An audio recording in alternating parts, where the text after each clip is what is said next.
অন্তর্বর্তী সরকারের প্রধান উপদেষ্টার বিশেষ সহকারী মাহফুজুল আলম বলেছেন, আমার বিরুদ্ধে একটা ক্যাম্পেইন চলছে, বিশেষ করে ভারতীয় মিডিয়া এবং বিএএল এর প্রোপাগান্ডা সেলে তা হচ্ছে।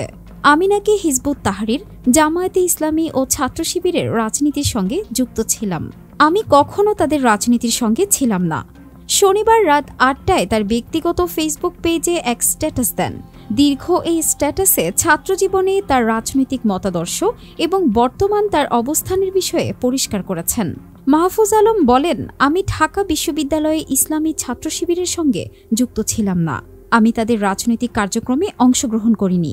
বিশ্ববিদ্যালয়ের প্রথম বছরে তাদের প্রোগ্রামে আমাকে আমন্ত্রণ জানানো হয়েছিল, কিন্তু আমি বাংলাদেশের জন্য তাদের আদর্শিক দৃষ্টিভঙ্গির ব্যাপারে নিশ্চিত ছিলাম না। আমি আক্ষরিক অর্থেই জামাতের ইসলাম গ্রহণ করিনি এবং এখনও করি না। অতএব তামিরুল মিল্লাত বা ঢাবির অন্যান্য শিবির কর্মীদের মতো লাভ বা সুবিধাবঞ্চিত হইনি, কিন্তু ক্যাম্পাসে ইসলামোফোবিয়া আর শিবির ট্যাগিংয়ের মুখোমুখি হতে হলো। আমার বিরুদ্ধে একটা ক্যাম্পেইন চলছে, বিশেষ করে ভারতীয় মিডিয়া এবং বিএএল এর প্রোপাগান্ডা সেলে।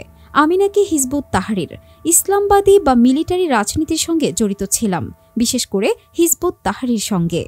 ইকোনমিক্স টাইমসের একজন সাংবাদিক হিজবুত তাহরিরের প্রতি আমার কথিত আনুগত্য সম্পর্কে লিখেছেন, যা ভারতীয় রাষ্ট্রের বর্ণনার সেবা ও একীভূত করার জন্য সম্পূর্ণ মিথ্যা ও ইচ্ছাকৃত ফ্রেম করা। আমি হিজবুত তাহরির এবং অন্য অগণতান্ত্রিক দলের মতাদর্শের বিরুদ্ধে ছিলাম এবং এখনও আছি। ফেসবুক স্ট্যাটাসে মাহফুজ বলেন, অতঃপর মুজিববাদ, ইসলামোফোবিয়া, ইসলামবাদী মতাদর্শ বিরোধী বাঙালি মুসলমানদের ঐতিহাসিক আকাঙ্ক্ষার বিরুদ্ধে একাকী পথ চলতে হলো। পরে আমি সাংস্কৃতিক সক্রিয়তা এবং রাজনৈতিক গবেষণাবৃত্তের সঙ্গে জড়িত, যা জুলাই আগস্টের উত্থানে আমার রাজনৈতিক এবং বুদ্ধিবৃত্তিক ভূমিকার পথ সুগম করে। আমি একজন বৈষম্য বিরোধী আন্দোলনের মাস্টারমাইন্ড বলা হয়। বাস্তবতা হচ্ছে আমি মাস্টারমাইন্ড ছিলাম না, কিন্তু ৫ জুন থেকে ৫ আগস্ট পর্যন্ত প্রতিটি সিদ্ধান্তে ৯ দফা দাবিসহ আমার পরামর্শ এবং সমর্থন ছিল। গত ৫ বছর ধরে সব অনুষ্ঠান ও বর্ণন আমার হাতে লেখা।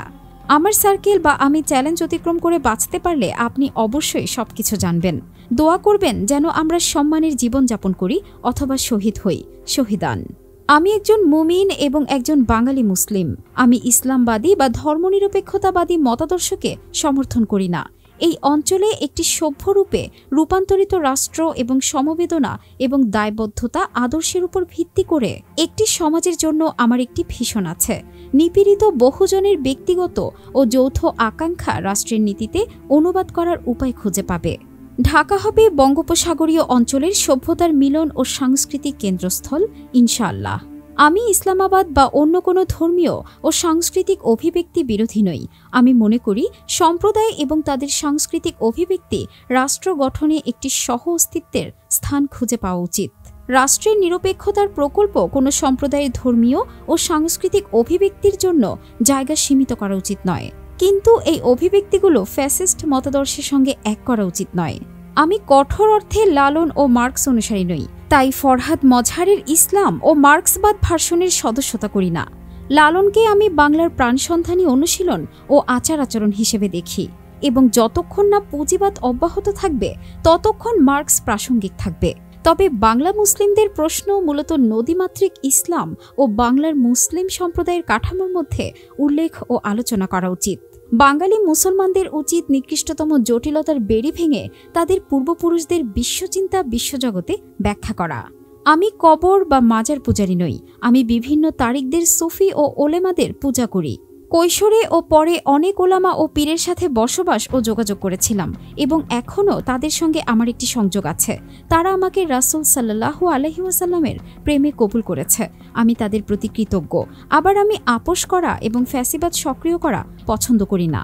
আমি ওই সকল সুফি ও আলেমদের ভালোবাসি যারা হকের পক্ষে থাকে, সত্য ও অধিকারের পক্ষে। আমার মনে হয় এই কবর ধ্বংসকারী সত্যিই বাঙালি মুসলিম ও বাংলার সাধারণ আকাঙ্ক্ষা ও ঐতিহাসিক উত্তরাধিকারের বিরুদ্ধে।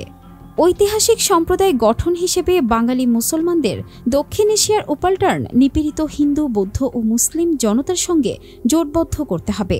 এইভাবে তাদের মুজিববাদ, ইসলামোফোবিয়া, হিন্দুত্ব এবং ফ্যাসিবাদ দূর করতে হবে, যাতে সুফিবাদ ও ইসলামবাদ সক্রিয় করে। আমরা অনেকবারই দেখেছি যে ফ্যাসিস্ট বিরোধী ইসলামও মুজিববাদ ও হিন্দুত্বের জীবন রেখা হয়ে উঠেছে।